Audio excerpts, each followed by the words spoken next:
자, 우리가 이제 110페이지 보시면 우리가 앞 시간에 간이과세자의 납부세 계산하는 것까지 해봤는데, 간이과세자와 일반 과세자와의 차이를 이 표로 비교를 해놨으니까요. 이걸로 한번 마무리해 보겠습니다. 자, 적용 대상은 간이과세자의 적용은 알고 있죠. 직전 연도 공급 대가가 8천만 원 미만인 개인 사업자에게 적용되는 것입니다. 그리고 일반 과세자라 하는 것은 과세 사업자 중에서 간이과세자 이외의 사업자가 전부 일반 과세자입니다. 자, 과세 기간의 차이가 있죠. 간이과세자는 1월 1일부터 12월 31일, 일반 과세자는 1기와 2기로 구분합니다. 1월부터 6월은 1기, 7월부터 12월은 2기. 자, 과세 표준이 다르죠. 간이과세자는 공급 대가를 과세 표준이라고 해요. 일반 과세자는 공급 가액을 과세 표준이라고 하죠. 자, 납부세액을 계산하는 방법이 다르죠. 간이과세자는 공급 대가에다가, 즉 이게 과세 표준이에요. 과세 표준에다가 부가가치율 먼저 곱하고 거기에 세율 10%를 곱한 것이 납부세액입니다. 일반 과세자는 공급가액의 10%, 이게 매출세액이죠. 매출세액에서 매입세액을 빼서 납부세액을 계산하죠. 세금계산서 발급면에서 보면은 간이과세자는 영수증을 발급하고, 그리고 직전 연도의 공급 대가가 4,800만 원 이상인 간이과세자는 세금계산서도 발급할 수가 있어요. 그런데 일반 과세자는요, 역시 영수증이나 세금계산서 교부가 다 가능합니다. 자, 세금계산서 수취. 세금계산서 수취에 그 세액공제를 얘기하는 겁니다. 자, 공급 대가의 0.5%를 납부세액에서 공제해준다. 네, 0.5%. 공급 대가의 0.5%. 세금계산서 수취, 세액공제 이렇게 계산하고요. 우리 일반 과세자는 매입세액 전부를 공제해줍니다. 그리고 대손세액 공제에서 보면은 대손세액 공제 간이과세자는 적용받을 수 없고요. 일반 과세자는 대손세액이 적용됩니다. 납부 의무 면제. 간이과세자의 경우는 과세기간이니까 1년이죠. 당해 과세기간의 공급대가가, 즉 과세표준이죠, 4,800만원 미만인 경우에는 납부 의무가 면제됩니다. 신고는 해야 됩니다. 그런데 납부 의무가 면제되는 부분이 있어요. 공급대가가 4,800만원 미만인 간이과세자는 부가가치세 납부가 없습니다. 신고만 하면 돼요. 그런데 일반 과세자는 면제제도 없습니다. 그리고 포기제도가 있는데, 간이과세자는 간이과세를 포기할 수가 있어요. 그리고 일반 과세자로 넘어갈 수가 있습니다. 그런데 일반 과세자는 포기제도가 없어요. 그러니까 일반 과세자가 간이과세자 될 수는 없다, 이런 말씀이죠. 자, 우리가 부가가치세법에서 요 간이과세자와 일반 과세자를 가리켜서 과세사업자라고 한단 말이에요. 과세사업자. 그래서 과세사업자에는 두 가지 종류가 있습니다. 간이과세자냐 일반 과세자냐. 거기에 따라서 여러 가지 절차와 부가가치세법상의 의무를 이행하는 것이 많이 차이가 나죠. 자, 이렇게 해서 부가가치세 이론을 우리가 다 정리했습니다. 자, 그럼 우리가 또 실전 이론 문제 부가가치세 부분을 하나도 안 풀어봤으니까 218페이지에 가서 그 문제를 풀면서 좀 복습을 하도록 하겠습니다. 218쪽.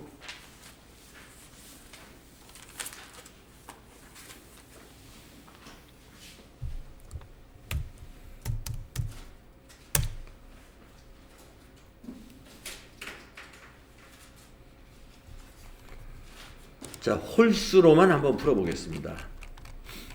자, 1번 우리나라 부가가치세의 특징에 대한 설명으로 옳지 않은 것. 1번을 보면은 국가가 부과하는 조세이므로 국세에 해당이 된다. 맞습니다. 부가가치세는 지방세가 아니라 국세입니다. 2번 납세 의무자는 부가가치세법상 사업자이나 담세자는 최종 소비자이다. 그래서 간접세라고 하죠. 납세 의무자는 사업자이고 담세자는 최종 소비자이기 때문에 납세 의무자와 담세자가 다른 경우를 우리는 간접세라고 하는데 부가가치세가 바로 간접세죠. 3번 매출세액에서 매입세액을 차감하여 납부세액을 계산하는 전단계 세액공제법을 적용한다. 네, 이건 일반 과세자를 기준으로 설명한 거예요. 맞아요. 4번 납세 의무자의 부양가족 수 등의 인적사항을 고려하는 인세이다. 부가가치세는 인적사항을 고려해가지고 납부세액을 계산하지 않습니다. 예, 그래서 물세라고 하죠. 인세가 아닙니다. 옳지 않은 것은 4번이었습니다. 자, 3번 보세요. 부가가치세의 납세 의무에 대한 설명으로 옳은 것은 납세 의무 1번 영세율이 적용되는 사업자는 매출세액이 발생하지 아니하므로 납세 의무자가 아니다. 틀렸죠. 영세율이 적용되는 이 사업자는 납세 의무자입니다. 그러기 때문에 환급을 받을 수 있는 거예요. 부가가치세 신고도 해야 되고 환급 받아야 되죠. 납세 의무자에 해당이 됩니다. 2번 재화를 수입하는 비사업자는 납세 의무자가 아니다. 수입을 하는 자는 비사업자 즉 개인도 납세 의무자가 된다고 그랬죠. 수입하는 자가 납세 의무자예요. 그래서 2번도 틀렸습니다. 3번 영리 목적 없이 사업상 독립적으로 용역을 공급하는 자는 납세 의무자이다. 그렇습니다. 우리가 영리를 목적으로 하든 비영리 목적으로 하든 영리 비영리는 따지지 않습니다. 사업상 독립적으로 과세 용역을 공급했다면 그는 납세 의무자가 됩니다. 그러니까 옳은 것은 3번이네요. 4번은 뭐가 틀렸나 봅시다. 사업자 등록 없이 부가가치세가 과세되는 재화를 공급하는 사업자의 경우에는 부가가치세를 신고 납부할 의무가 없다. 그럴 리가 없죠. 그러면 사업자 등록 없이 다 사업하면 되죠. 의무가 없어진다면. 네, 그렇지 않습니다. 사업자 등록 없이 공급을 했으면 나중에 부가가치세를 낼 때 가산세까지 나중에 더 붙여서 내야 되겠죠. 옳은 것은 3번이었습니다. 자, 넘어가서 5번 보실래요? 박세무 씨는 2월 22일에 간이 사업자로 사업을 개시했답니다. 박세무 씨 부가가치세법상 21년도 과세기간이 어떻게 될까요? 그랬습니다. 자, 간이 사업자니까 과세기간은 1년 한 번이에요. 1기, 2기 없어요. 그런데 사업을 개시한 게 21년 2월 22일 날 사업을 개시했다는 거예요. 그러면 신규로 사업을 개시한 자의 과세기간은 개시일부터 과세기간 종료일까지죠. 그러면 간이 사업자의 종료일은 12월 31일이니까 4번이 돼야 되겠죠. 사업 개시일이 2월 22일. 과세기간 종료일은 12월 31일이니까 4번이 되겠습니다. 자, 7번 볼까요? 다음 중 부가가치세법에 대한 설명으로 옳은 것은 옳은 것 찾아봅시다. 1번 부동산 매매업을 하는 개인 사업자의 사업장은 사업에 관한 업무를 총괄하는 장소이다. 그렇습니다. 대부분 우리 부가가치세법상 사업장은 그 업무를 총괄하는 장소가 대부분 사업장인데 아닌 것이 몇 군데 있죠. 네, 그 부동산 임대업은 아니라고 그랬어요. 사무소가 아니라 부동산 임대업은 사무소가 아니었죠. 다음에 2번 보세요. 사업장이 2개 이상인 경우 사업자 단위 과세가 적용된다. 그냥 적용되는 것은 아니에요. 사업장이 2개 이상이면 신고에 의해서 적용받고자 하는 그 과세기간 개시일로부터 20일 전까지 신고를 하라고 그랬죠. 적용신고. 그런데 여기서는 지금 신고라는 말을 쏙 빼고 2개 이상인 경우 사업자 단위 과세가 적용된다 그랬단 말이에요. 적용될 수 있다 이렇게 하면 몰라도. 그래서 이건 좀 틀린 것 같고요. 자, 3번도 보겠습니다. 직매장은 가만있어 봐. 그러면 1번이 일단 옳은 것을 찾으라고 그랬으니까 1번은 맞은 거죠? 네, 1번은 맞은 거예요. 그러면 답은 1번에 있다고 보고, 자, 2번은 그러면 틀렸다고 봐야 돼요. 그 3번 봅시다. 직매장은 사업장이 아니다. 틀렸죠. 판매가 일어나고 또는 제품이 완성되는 장소는 다 사업장입니다. 직매장은 판매하는 시설을 직매장이라고 그래요. 그래서 틀렸습니다. 4번 주사업장 총괄 납부를 신청한 경우에 주된 사업장에서 부가가치세를 총괄하여 신고 납부할 수 있다라고 했는데 이게 틀렸네요. 신고는 사업장별로 해야 됩니다. 주사업장 총괄 납부 제도는 납부만 총괄해서 납부합니다라고 우리 그때 본문 정리할 때 여러분 제가 강조를 해드렸습니다. 그래서 1번만 맞았고 2, 3, 4 다 틀렸어요.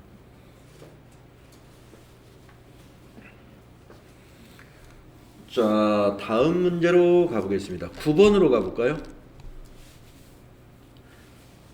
사업자 등록을 등록 정정신고서를 세무서장에게 제출한 경우 세무서장이 신청일 당일에 사업자 등록증을 재발급해야 하는 변경사유에 해당하는 거 하나 있죠? 상호의 변경 4번이죠? 상호를 변경하는 것과 여기 해당이 됩니다. 자, 이제 과세 대상으로 넘어가서 1번 보겠습니다. 다음 중 부가가치세가 과세되는 재화 및 용역에 해당하는 것으로 옳은 것은 과세에 해당하는 거 1번 부동산 임대업을 하는 사업자가 특수관계인에게 건물을 사무실로 무상임대하면은 우리가 부동산 임대업은 용역이잖아요. 용역의 무상 공급은 과세하지 않는다고 했는데 단 한 가지, 딱 한 가지 이 경우는 과세한다고 그랬습니다. 1번이 답이네요. 부동산 임대사업자가 사업용 부동산을 특수관계인에게 무상으로 임대하면 그것은 과세한다 그랬어요. 그걸 제외한 용역의 무상 공급은 과세하지 않습니다.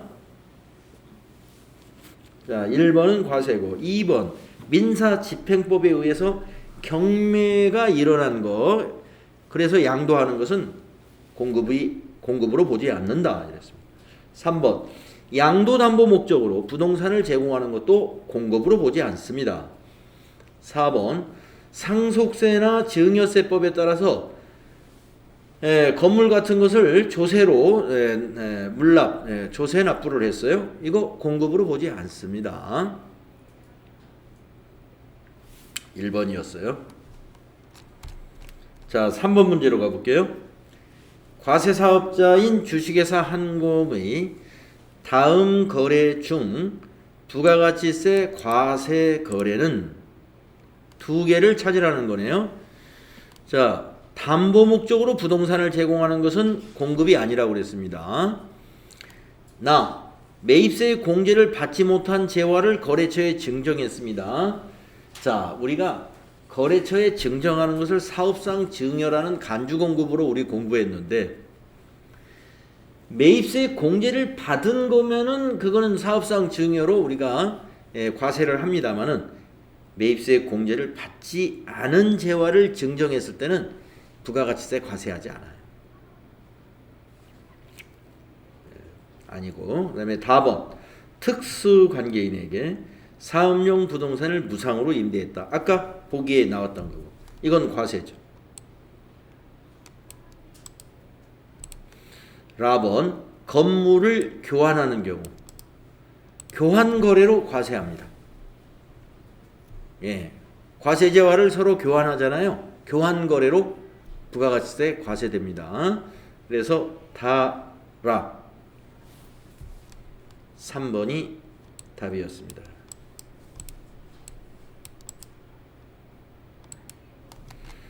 다음 5번으로 넘어가 볼게요. 다음 중 부가가치세 과세 대상 재화의 공급으로 옳지 않은 것은 이랬습니다. 부가가치세 과세 대상 재화의 공급으로 옳지 않은 것은 1번 상품의 장기할부 판매 과세죠. 네. 장기할부든 현금 판매든 과세입니다. 2번 제품을 교환한다. 과세입니다. 3번 부동산의 근저당권을 설정한다. 이건 근저당 설정은 공급이 아니죠. 3번이 옳지 않은 겁니다. 옳지 않은 것은 3번이죠. 근저당 설정. 4번 생산한 제품을 고객에게 증여했다. 사업상 증여로 과세한다고 그랬죠. 다음에 7번으로 가보세요. 다음 중 부가가치세 과세 대상에 해당하는 것. 자, 과세가 되는 거 한번 찾아볼까요? 양도담보 목적으로 부동산을 제공했으면 이거 공급이 아닙니다. 양도담보.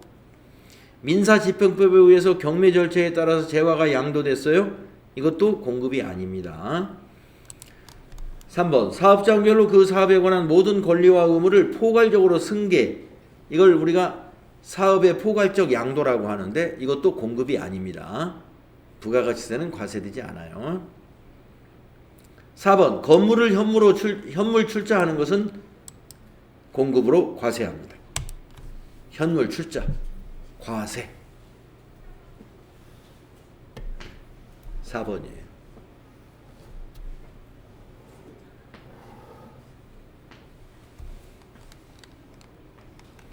다음에 9번 보겠습니다.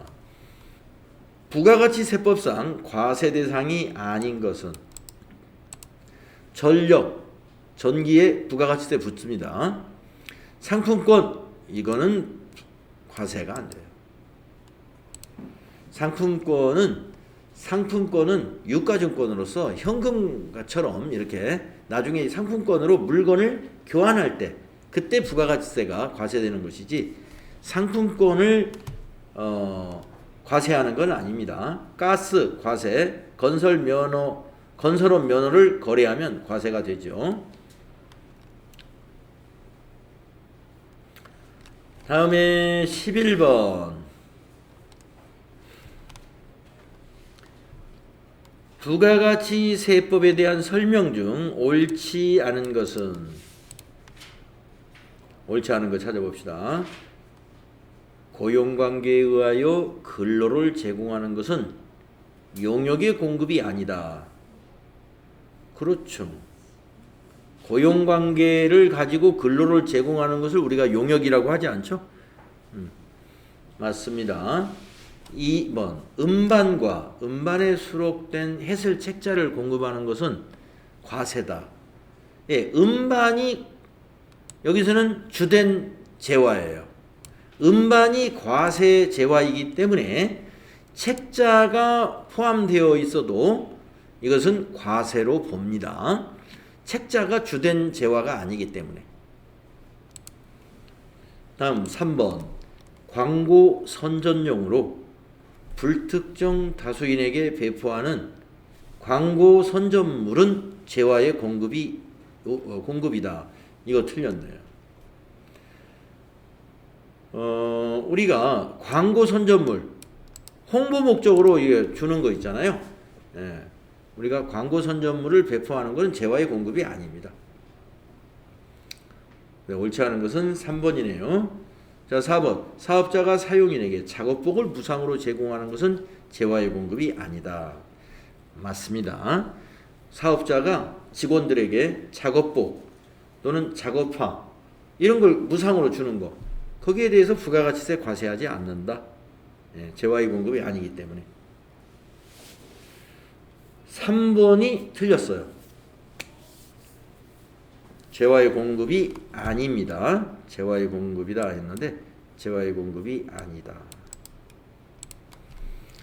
다음에 13번으로 가보겠습니다.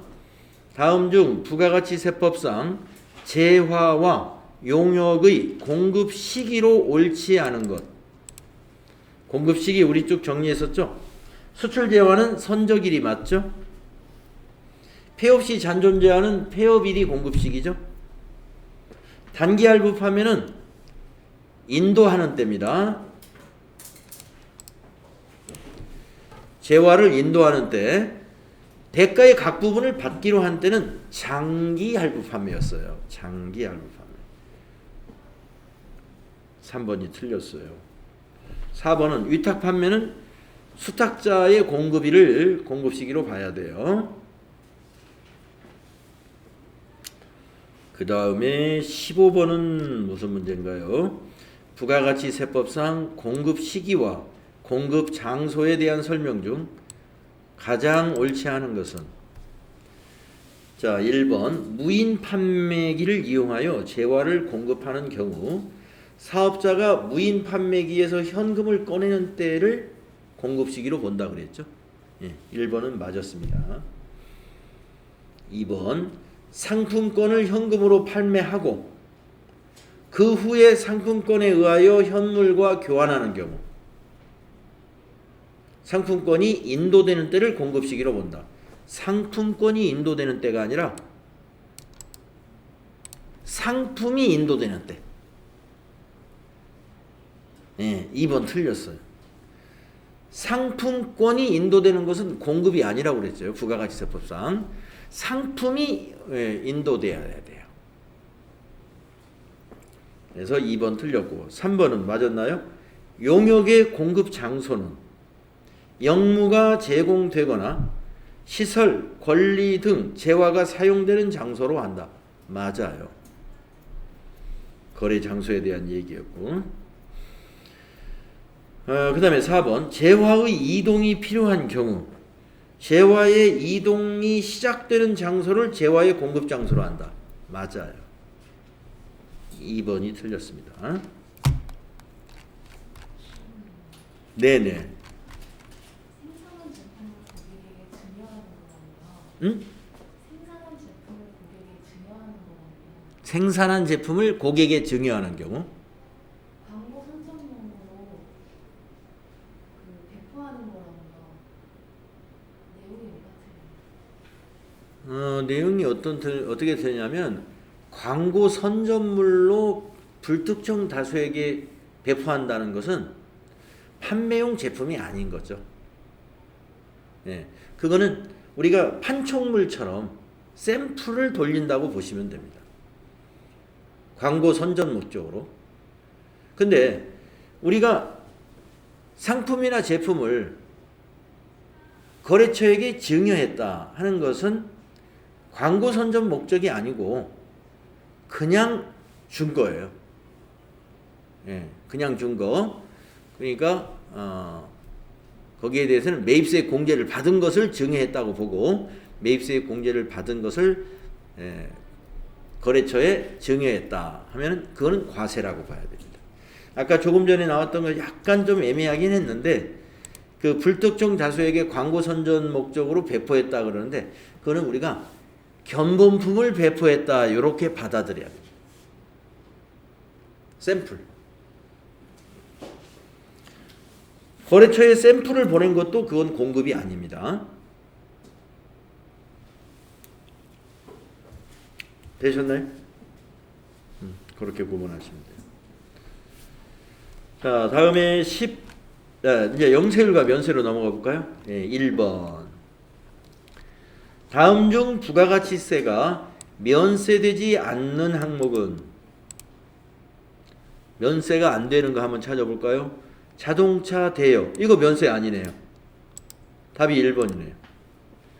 자동차 빌려주는 거 과세입니다. 렌트카 회사 과세 사업자예요.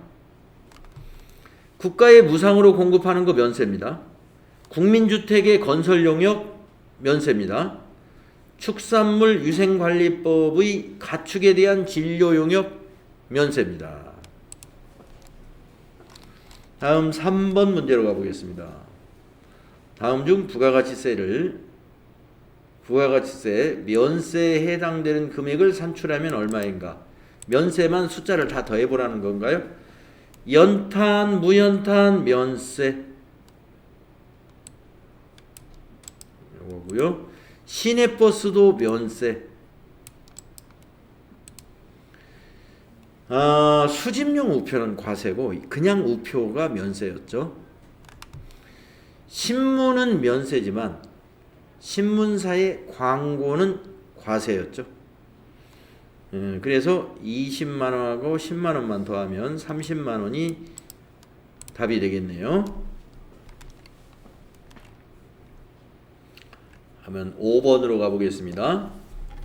다음 중 부가가치세 면세에 해당하는 것을 모두 고른 것은, 면세만 한번 골라볼까요? 토지의 공급 면세죠. 국민주택 공급 면세죠. 수돗물의 공급 면세죠. 착화탄. 자, 연탄은 면세입니다만 착화탄이라고 우리가 번개탄이라고 하는 그거 있죠. 그건 과세예요. 네. 그래서 가나다 3번이 답이 됩니다. 자, 7번으로 넘어가 보겠습니다. 다음 중 부가가치세법상 영세율에 대한 설명으로 옳지 않은 것은 이랬는데요. 1번 영세율은 완전 면세 제도라고 했죠. 1번은 맞아요. 2번 영세율은 부가가치세 세부담의 역진성을 완화하는 것이 목적이 아닙니다. 부가가치 세부담의 역진성 완화를 목적으로 하는 것은 영세율이 아니고 면세제도죠. 면세제도. 그래서 옳지 않은 건 2번입니다. 3번은 영세율을 적용받는 경우에는 매입시 부담한 부가가치세액을 환급받을 수 있다. 그래서 영세율 사업자는 환급을 받는다고 그랬죠. 그 다음에 4번 영세율을 적용받는 경우에도 과세 표준은 있으나 매출세액은 제로이다. 그렇죠. 영세율 사업자는 과세 표준만 신고해야 하는 거예요. 매출세액은 0원입니다. 옳지 않은 것은 2번인 거 아시죠? 다음에 9번으로 가보겠습니다. 다음 중 부가가치세법상 영세율이 적용되는 거래로 볼 수 없는 것은, 영세율이 아닌 것을 찾으라는 얘기죠. 1번 수출품 생산업자가 대행 위탁 수출을 통해서 공급하는 재화, 이거 수출이니까 영세율이에요. 2번 거주자가 국외에서 제공하는 용역, 이거 해외 건설 같은 거죠. 수출입니다. 영세율.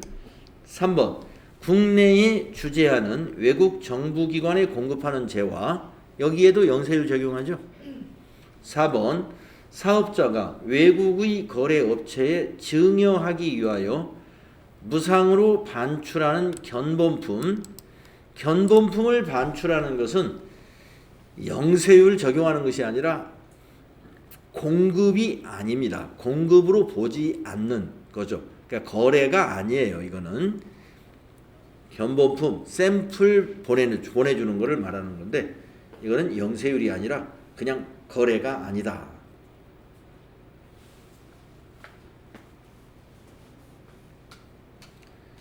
그러니까 견본품의 증여라는 건 없어요.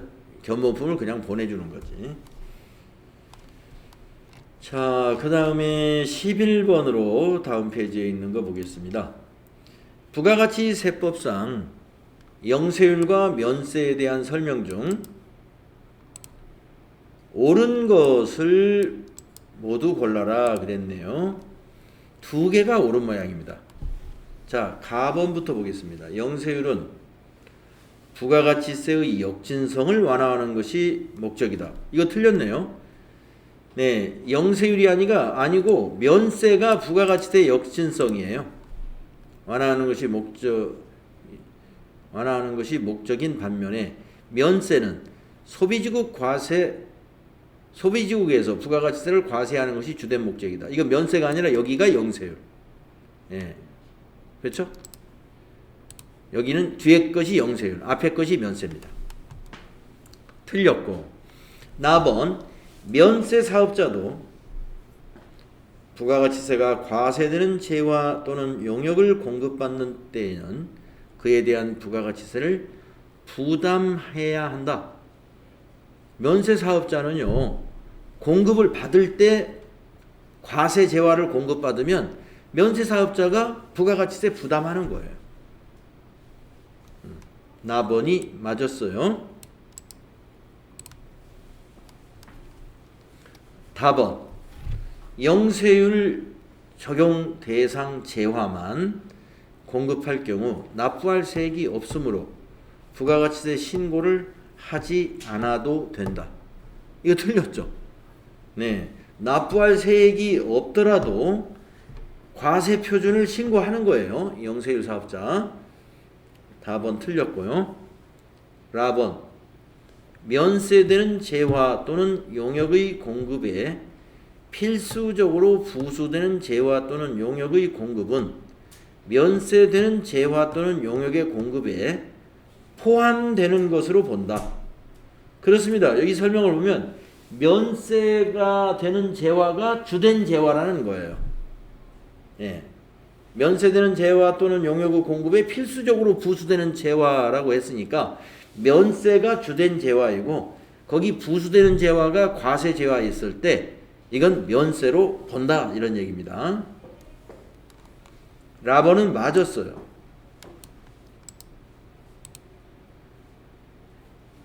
주된 재화에 따르는 거예요. 항상. 그러면 옳은 것은 나라니까 3번이 답이 됩니다.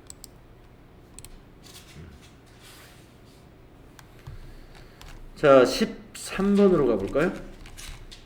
13번 없고, 자, 이제 과세표준과 세액의 1번.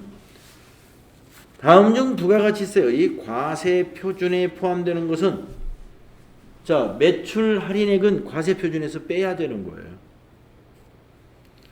자, 2번. 대가와 구분하여 기재한 경우로서 종업원에게 지급하는 봉사료도 과세표준에서 이건 빼야 됩니다. 3번 대가의 일부로 받는 운송비나 운송보험료는요, 대가의 일부로 받는 것은 다 과세표준에 포함시켜야 되는 거예요. 그래서 3번입니다. 네, 과세표준에 포함되는 거 하면 3번. 4번 계약 등에 의해 확정된 대가의 지연 지급으로 인해 지급받는 연체이자. 연체이자는 과세표준에 포함시켜서는 안 된다고 그랬죠. 자, 3번으로 가보겠습니다. 다음 중 부가가치세 과세표준에 관한 설명으로 옳지 않은 것은, 자, 과세표준 설명으로 옳지 않은 것 찾아봐라. 1번 볼까요? 수출에 대한 대가를 외국 통화로 받고 공급 시기 도래 전에 전액 원화로 환가한 경우에는 그 환가한 금액을 과세표준으로 한다. 기억나시죠?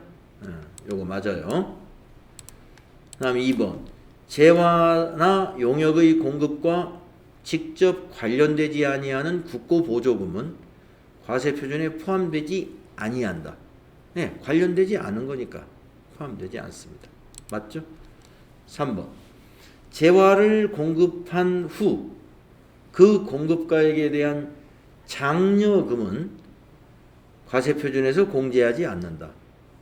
네, 재화를 공급한 뒤에 장려금을 줬다고 해서 과세표준에서 공제해서는 안 되죠. 그래서 우리가 공제하지 말아야 될 거 장대하라고 외웠잖아요. 장려금, 대손금, 하자보증금. 자, 그러면 4번이 뭐가 틀렸나 봐요. 임차인이 부담해야 할 보험료, 수도요금, 이런 공공요금 등을 별도로 구분징수하여 납입을 대행하는 경우에 해당 금액은 과세표준에 포함시키면 안 되죠. 납입 대행만 한 거니까 우리 회사 매출이 아닌 거죠. 포함하지 않는다 그래요. 4번이 틀렸습니다. 자, 다음 페이지로 가서 5번을 보도록 하겠습니다. 부가가치세 과세 표준에 대한 설명이다. 가장 타당하지 않은 것은 1번 사업자가 용기의 회수를 보장받기 위해서 받는 보증금. 공급가액에 포함해서는 안 되죠. 네. 맞고. 2번 사업자가 용역을 공급받는 자에게 지급하는 장려금은 공제하지 않는다고 그랬죠. 맞고. 대가의 일부로 받는 운송보험료, 산재보험료는 포함해야 된다고 그랬죠. 네, 포함하지 아니한다 했으니까 이거 틀렸습니다. 3번이 틀렸다. 대가의 일부로 받는 것은 다 과세표준이에요. 예, 4번은 맞은 거겠죠. 자, 7번으로 넘어갑시다. 다음 중 부가가치세 공급가액에 포함되는 것은 자, 가번 인도 전에 파손된 원재료. 파손된 건 돈을 못 받습니다. 그래서 공급가액에서 포함시키지 말아야 돼요. 나번 재화나 용역의 공급과 직접 관련되지 아니하는 국고보조금은 공급가액이 아니라고 그랬죠. 즉 과세표준 아니다 이거예요. 3번 장기 외상매출금의 할부이자는 과세표준에 포함하는 거죠. 할부이자는 포함입니다. 라번 제품의 외상판매 가액에 포함된 운송비. 외상판매 가액이라는 게 이게 그 뭐예요? 앞에서 말했던 이 대가의 일부로 받는 거잖아요. 외상 판매라는 건 우리가 받아야 될 돈이죠. 거기에 포함된 운송비 과세 표준인 거예요. 예, 그래서 답은 다라가 되니까요. 4번이 답이에요. 4번이. 자, 지금 문제가 아직 많이 남았네요. 227페이지에 보니까.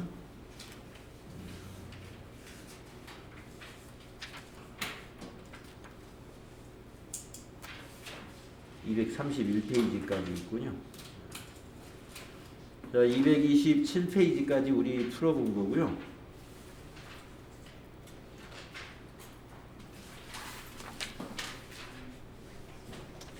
네, 228쪽은 좀 접어두시는 걸로 하겠습니다. 그래서 우리가 이제 다음 주에 만나야 되겠네요. 다음 주에 228페이지부터 정리하고 이제 여러분이 이제 요거 부가가치세 이론은 이제 정리가 다 끝났고요. 이제 다음에는 소득세 이론으로 넘어가겠습니다. 소득세 이론은 한 10시간 정도 하게 될 거예요. 한 일주일 정도 해야 될 겁니다. 네, 오늘 수업 여기까지 하겠습니다. 네.